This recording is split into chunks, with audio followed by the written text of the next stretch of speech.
Now let's take a look at this question. We have three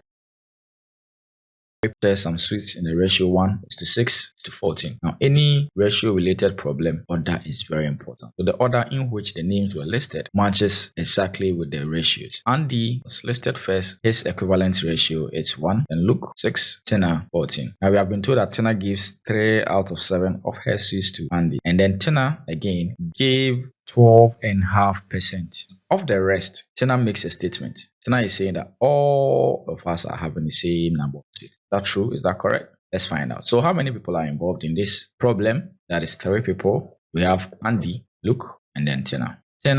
Andy has a ratio of 1, Luke has a ratio of 6, and Tina has a ratio of 4.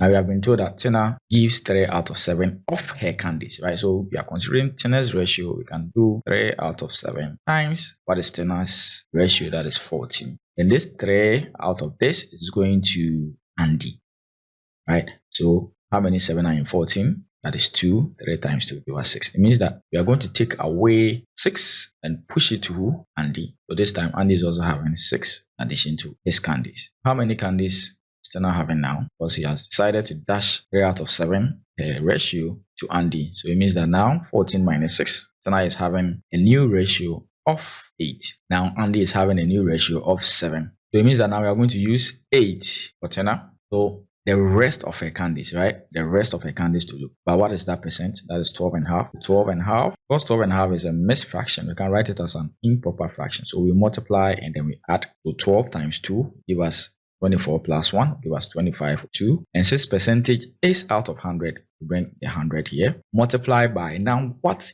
is Tina's new ratio? That is 8, right? How many 25 are in 100? We can get 4 of them. Then 2 times 4 will give us 8.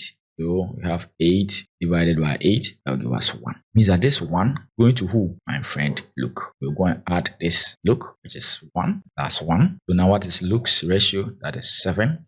Then Tina has dashed 1 to Luke. It means that Tina's ratio now reduced by 1, and that will give us 7. Let's see. We started with 1 plus 6 plus 14. That will give us a total of 21. Tina has decided to dash 6 to Andy and 1 to Luke. They are all having 7, 7, 7. So 7 plus 7 plus 7 will still give us 21. Number of sweets remains the same because it is the same sweet that is moving around. Let's analyze the statement Tina made. Now, all of us are having the same number of sweets. Do you agree with her? Yes. Because now we can clearly see based on the ratios, Andy is having 7 out of the 21. Luke is having 7. Tina is also having 7. We can confidently conclude that yes, based on our accurate calculations, we have been able to justify that Tina made correct statement.